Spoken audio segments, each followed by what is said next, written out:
Ray's Drive-In. It pays to eat at Ray's. Does that mean my money's not good here and I'll get a check just for eating there? That's kind of confusing, huh? I could eat all day here. Does that mean you get paid to eat? Paid to eat it. Let's get paid to eat at Ray's. I like that slogan, but how are they going to stay in business? I really like this 1970s salon sign, also made of plastic. I should get my hair cut like that. Welcome everyone, Adam the Woo here. You think you'd look good in a hairstyle like that, Dad? I would look good in any hairstyle. All I need is hair. Isn't there a song called All I Need Is... Oh, it's All the Leaves Are Brown. The leaves are brown. My hair used to be brown, but it's starting to gray a little. Mine used to be brown too. And then what happened? It fell out. It's my second channel, daily vlog channel. It's the Daily Woo. Shuttle man. Every day he's shuttling in that van. You know what? That's what I should have done with my former van. Could have created a shuttle man business. Sometimes when you see an empty lot like this, you might think it's always been that way. But in this instance, there are clues designating that that's not true. There used to be a building here. You can see the rusted out stairwell. Well, it's not rust, it's actually a foam type of creation. You can see the outline of the stairs that used to go up the side. So yes, it has now been proven there used to be a building here. And you can also see the rubble, but I like to find stuff like that. It's always fun to find remnants. The name of this town is Kokomo. Remember the Beach Boys song, Aruba, Jamaica, ooh, I wanna take you. Well, the Beach Boys made up the town of Kokomo, but in reality, there is one that exists here in Indiana, and in this park is a gorilla that I have affectionately called, what do you think I've named this gorilla? You've already named the gorilla? Yes, I named this gorilla, and what do you think? What do you think I have named the gorilla? Well, I was not in earshot, so I don't know what you. I have not revealed it yet, but we are in the town of Kokomo. So what would you think the gorilla's name is? Coco the gorilla. Exactly. Am I good or what? Which is a real gorilla. So it's not the first gorilla named Kokomo. Coco. But do you know the significance of the real Coco the gorilla, who is still alive, 45 years old, very well known for doing one certain thing that a gorilla normally does not do. Do you know what that is? I do not know. Da da da da. He never went on Jeopardy. Coco the gorilla, not this Coco from Kokomo, Indiana, but the real Coco the gorilla was one of the first gorillas that could read actual sign language. Over 1,000 signs. If someone was giving sign language to the gorilla, Coco the gorilla would be able to understand these signals and could interact. Pretty incredible, right? The real Coco, not the. I know you're very confused. I am the real confused. Coco the gorilla. How would they know that he was understanding this language? I don't know. See right there, he's giving you the sign. Fist bump him. That was very long-winded to get to that point, but I think we accomplished. You did it well. You did it very well. Thank you. Thank you.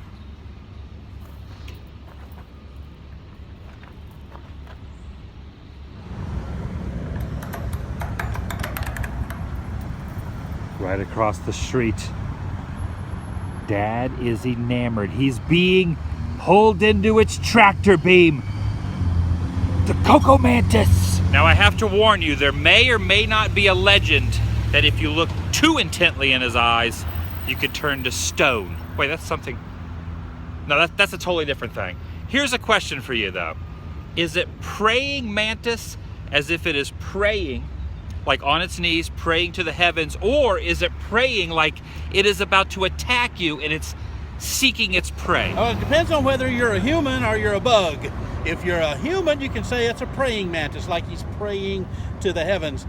But if you're a bug, he's definitely preying on you because he's going to eat you alive. So watch out, he's behind you! He's behind you! This entire area is full of all kind of creatures. This is a very majestic, beautiful horse here drawn on the wall. Plenty of transportation here as well. And the local newspaper is called the Herald. Tucked away in this alley is a little thoroughfare leading to the courthouse straight ahead. But the thing I always find interesting are these windows located here on the side of the wall. And there are artistic renditions peeking out, looking down into the alleyway. Pretty cool looking.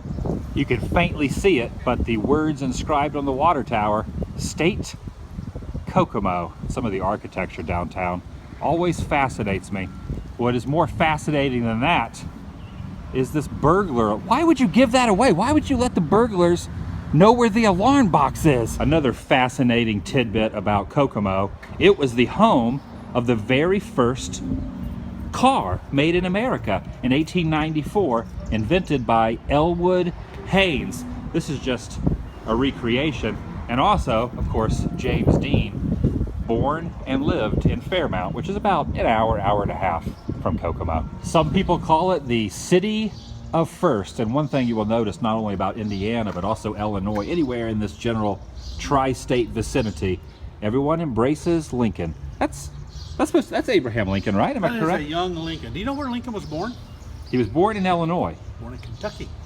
See, so we got Illinois, Indiana, and Kentucky. Everyone embraces Mr. Lincoln. I definitely love the way they have decorated downtown. Perspective since 1989. That could possibly be the artistic group that painted the side, this mural here on the wall. This actual real door has been converted into a cartoon door. You can't go inside here because it's locked, but there is a mail slot. But don't be deceived. That is, by me knocking, someone's probably gonna open the door and wonder why I'm standing outside. Oh, check this out. Here is a modern day Newsy. We went to the play yesterday, Newsies, and that is a more current day Newsy. A fun fact, the first paying job I ever had was working for this man, delivering newspapers. Chunking newspapers. So we were our window. Yeah. We were newsies. We were. In a way. Sort of. It was really your route. I was very young. We lived in Niceville, Florida. How old do you think I would have been around that time period? Probably 10, maybe. 10, 11 years old. We got up at 3 in the morning, yep. Give or take an hour, went and rolled the papers. You drove, threw out your side of the window, and I threw out my side of the window. Yep. Very little sleep was had. Speaking of Abraham Lincoln, he was actually born in Kentucky, Hodgenville, Kentucky, 1809. You don't sound too confident. Well, that's what Google said. There is no trolley here. These are actual train tracks that are no longer in use that go straight through. They careen through downtown. And even though the train is not operational straight through here, they still have the tracks. They have not removed them. A little remnant of the past. And as you follow them, you can see where it even gets more and more sidewalky, to use that term. This has not been utilized in the train sense in quite some time. Whatever you do, don't look down. The bridge still remains, and that is awesome. The structure just rotting away under the Indiana sky. I love it. I love this kind of stuff, even though it is slightly terrifying that as you walk, you could plummet down, straight down into the ravine. It's a little terrifying. And the further you progress, foliage starts to abound.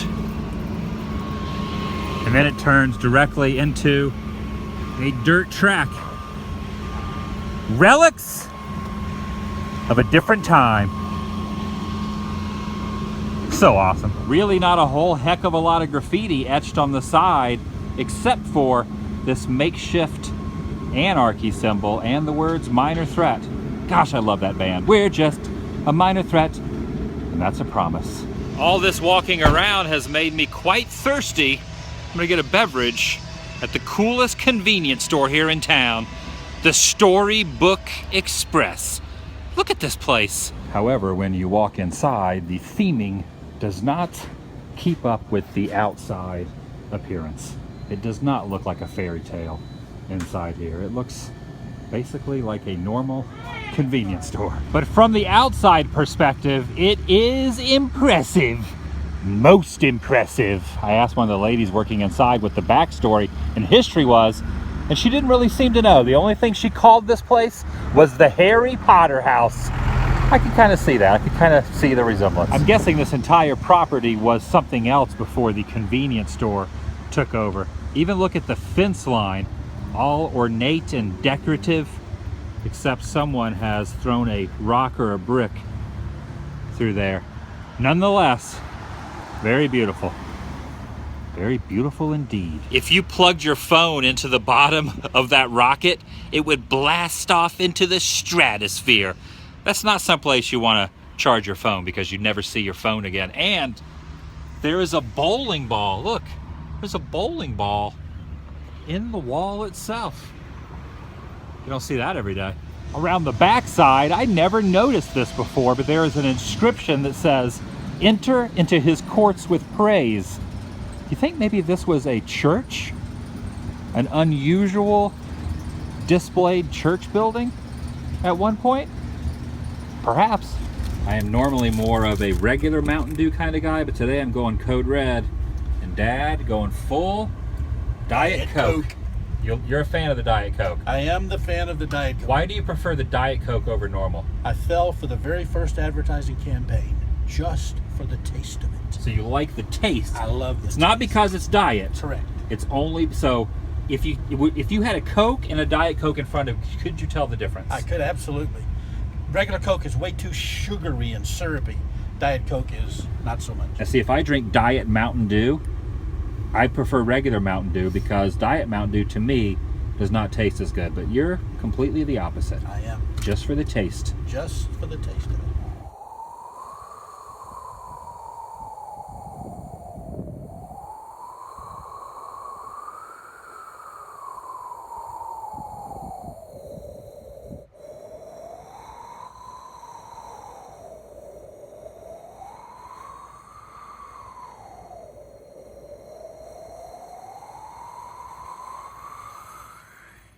Vlog over.